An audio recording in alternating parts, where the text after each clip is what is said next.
Hello everyone, आपका स्वागत है आपके अपने यूट्यूब चैनल में। चलिए, तो आप आई होप आप सभी की पढ़ाई अच्छी चल रही होगी, तो उसे कंटिन्यू करते रहिएगा। और चलिए ध्यान देते हैं, क्वाड्रेटिक इक्वेशन जो हम कर रहे थे उसी को कंटिन्यू करते हैं।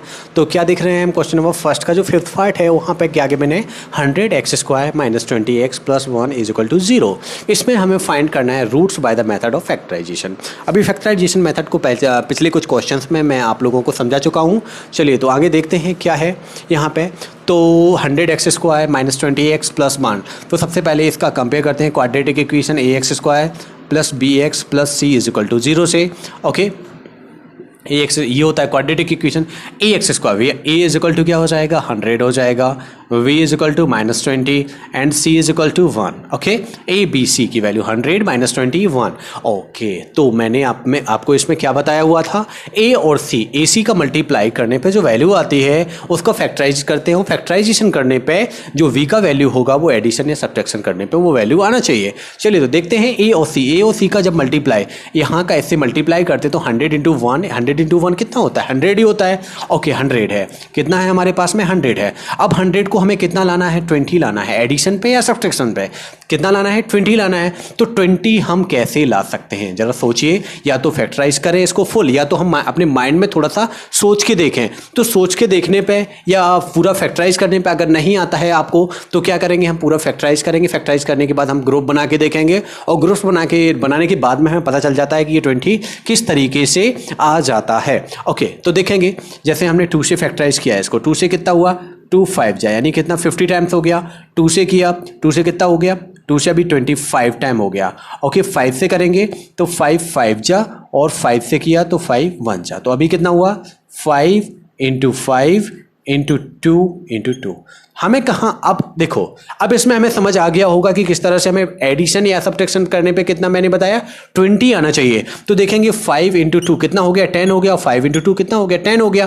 तो 10 × 10 लिख सकते हैं, 10 × 10। अब देखो एडिशन करने, 10 + 10 कितना हो जाता है, 20 हो जाता है। आ गया ना फैक्टराइज करना, 10 + 10 कितना हो गया है, 20। अगर हम इसकी बात करें जहां हम इतना लंबा मेथड यूज ना करके, इसको पूरा फैक्टराइज ना करके, अगर सिर्फ अपने माइंड में रखते कि 10 × 10 कितना होता है, 100 होता है, और 10 + 10 कितना होता है, 20 होता है। यहां पे हमें कितना चाहिए था, a × c की वैल्यू 100 चाहिए थी। तो 10, वो 100 तो गिवन नहीं था, 1 का मल्टीप्लाई 100 से गिवन किया। लेकिन अगर यहां पे 20 चाहिए तो 10 × 10 कितना हो जाता है, 100, और 10 + 10 कितना हो जाता है, 20। ये हमें तुरंत माइंड में क्लिक करना चाहिए। ओके, क्योंकि और ये कब होगा, आप जितना ज़्यादा प्रैक्टिस करेंगे, जितना आप क्वेश्चंस को सॉल्व करेंगे, जितने ज़्यादा से ज़्यादा क्वेश्चंस आपकी बुक्स में गिवन हैं, उनको और भी अदर बुक्स होंगी उनसे भी क्वेश्चन को सॉल्व करेंगे। उन्हें सॉल्व करने पे आप में एक क्या होगा, मेंटल एबिलिटी डेवलप होगी, जिसमें आप जल्दी से जल्दी, मतलब कम टाइम में जल्दी क्वेश्चन को अटेम्प्ट कर पाएंगे। तो देखिए a और c, ये हो गया b की वैल्यू। अब समझ में आ गया कि 10 + 10 किस तरह से 100 हो। अब देखेंगे इस इक्वेशन को किस फॉर्म में लिख सकते हैं,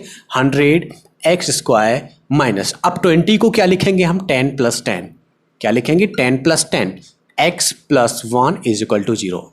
अब बताइए कोई चेंज हुआ, 100x² सेम लिखा हुआ, -20 जहां पे था 20 को हमने 10 + 10 करके लिख दिया। 10 और 10 कितना होता है, 20, x + 1 बिल्कुल सेम है, कोई भी चेंज नहीं हुआ है। तो 100x² कितना, 100x², माइनस सिंबल 10 × x कितना हो जाएगा, 10x, minus symbol plus minus minus आ जाएगा, कितना आ जाएगा, 10x आ जाएगा, और इसके बाद प्लस का 1 = 0। Okay, 100x² - 10x + 1 = 0।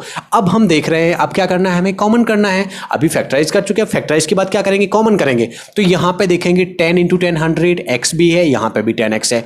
दोनों सिचुएशन में हमें 10x है, तो 10x हम कॉमन कर सकते हैं। तो 10x हमने 100x² से कॉमन किया, तो 10 × 10 कितना बचेगा, यहाँ पे 10 बचेगा, और एक x ले लिया, यहाँ पे x का पावर 2 है, यानी x × x है, एक x यहाँ पे हमने ले लिया है, तो कितना बचा, ओनली 10x।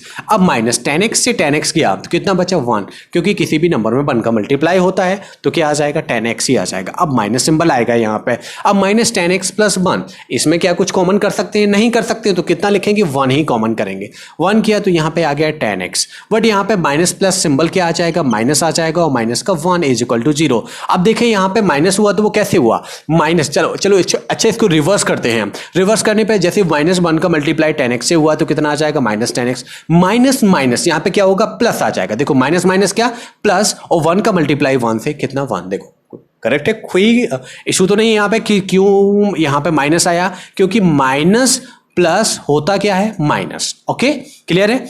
अब देखेंगे यहाँ पे 10x माइनस 1 10x, ये मैं पिछले क्वेश्चन में भी आपको बता चुका हूं और अभी फिर से भी बता रहा हूं कि यहाँ पे जो कॉमन वैल्यू आती है हमारी ब्रैकेट में, वो वैल्यू हमारी दोनों कंडीशन में क्या आनी चाहिए, दोनों कॉमन करने के बाद सेम आना चाहिए। अगर वैल्यूज हमारी सेम नहीं आ रही हैं, समझ जाइए कि आपने कोई ना कोई क्वेश्चन में मिस्टेक की हुई है। ओके देख रहे हैं आप। और ये जो मेथड है क्या है, फैक्टराइजेशन मेथड के थ्रू कर रहे हैं हम इसको सॉल्व। तो 10x माइनस 1 यहाँ पे भी आ गया 10x माइनस 1। अब देखें इन दोनों में 10x माइनस 1 10x माइनस 1 है, तो 10x माइनस 1 हमने ले लिया है कॉमन। तो यहाँ पे क्या बचा, ओनली 10x, और यहाँ पे क्या आ गया माइनस का 1 is equal to 0। 10x minus 1 10x minus 1 is equal to 0। Same पहले वाले क्वेश्चन की तरह करेंगे, 10x minus 1 is equal to 0, पहले ले लिया हमने 10x minus 1 is equal to 0, एक ये, और सेकंड वाले पार्ट का भी ले लेंगे 10x minus 1 is equal to 0। तो देखेंगे 10x माइनस 1 अपोजिट आया, कितना हो गया प्लस का 1, x इज इक्वल टू कितना हो जाएगा प्लस 1 डिवाइड बाई 10, ये हो गया। अब सेकंड वाले इस वाले पार्ट के लिए ले लेते हैं, तो 10x minus 1 is equal to 0 ले लिया है, तो 10x इज इक्वल टू क्या हो जाएगा प्लस का 1 हो जाएगा। और फिर बात करें यहाँ पे मल्टीप्लीकेशन में है 10, तो x is equal to plus 1 divide by 10। तो किसी भी क्वाड्रेटिक इक्वेशन के दो रूट्स होते हैं, तो x is equal to plus 1 by 10, और ये भी आ गया दूसरा रूट भी प्लस 1 बाई 10। इक्वेशन क्या गिवन था 100x square minus 20x plus 1 is equal to 0। हमें करना था इसको फैक्टराइजेशन मेथड से इसके रूट्स फाइंड करना था। तो रूट फाइंड करने के लिए सबसे पहले हमने इसको कंपेयर किया ax square plus bx plus c is equal to 0 quadratic equation से। तो a इज इक्वल टू कितना है 100 है, और v is equal to minus 20, c is equal to 1। यहाँ पे ABC जो होते हैं वो क्या होते हैं, रियल नंबर्स होते हैं। सबसे पहले स्टार्टिंग में मैंने आपको बताया हुआ है। और जो x स्क्वायर x जो होते हैं वो क्या होते हैं, इंटीजर्स होते हैं। तो ABC की वैल्यू तो यहाँ पे कुछ ना कुछ होती है। जहाँ पे मैंने बताया था a is not equal 0, a के 0 होने की पॉसिबिलिटी नहीं है, b और c 0 होने की पॉसिबिलिटी हो भी सकती है, मतलब हो भी सकते हैं ये b और c 0। तो हमने क्या किया, a और c का मल्टीप्लाई किया, मल्टीप्लाई करने पर जो आया उसको फैक्टराइज किया, और फैक्टराइज करने के बाद में जो एडिशन या सब्ट्रैक्शन पे जो वैल्यू बनती है वो क्या होता है, v का वैल्यू होता है। तो एडिशन करने पे 10 प्लस 10 कितना बन गया है 20, जो 100 के अकॉर्डिंग 10 इंटू 10 क्या होता है 100 होता है। अब 10 प्लस तो 20 के प्लेस में हमने क्या लिख लिया है 10 प्लस 10 करके फिर इसको हमने फैक्टराइज करके सॉल्यूशन किया। तो रूट्स क्या फाइंड हुए, x is equal to plus 1 by 10 और सेकेंड रूट भी प्लस 1 बाई 10। तो हम लिख सकते हैं hence the roots of the quadratic equation, क्या इक्वेशन है हमारा 100x square minus 20x plus 1 is equal to 0। तो इसके रूट्स क्या हैं plus 1 by 10 and plus 1 by 10। Okay दोनों रूट्स फाइंड कर लिए हैं। ओके क्वेश्चन सॉल्व हो चुका है। अगर आपको कोई डाउट रह जाता है या आपको कोई प्रॉब्लम है क्वेश्चन को समझने में, आप प्लीज़ मुझे कमेंट बॉक्स में बताइए, मैं उसको सॉल्यूशन अच्छे तरीके से, और मतलब अगर कोई रह जाता है, कोई पॉइंट आपको समझ में नहीं आता है, उसको एक्सप्लेन करने की कोशिश करूँगा। ओके तो वीडियो को लाइक कीजिए, अपने दोस्तों में शेयर कीजिए, और अगर अभी तक आपने हमारे चैनल को सब्सक्राइब नहीं किया है तो प्लीज़ चैनल को सब्सक्राइब कीजिए। Thank you.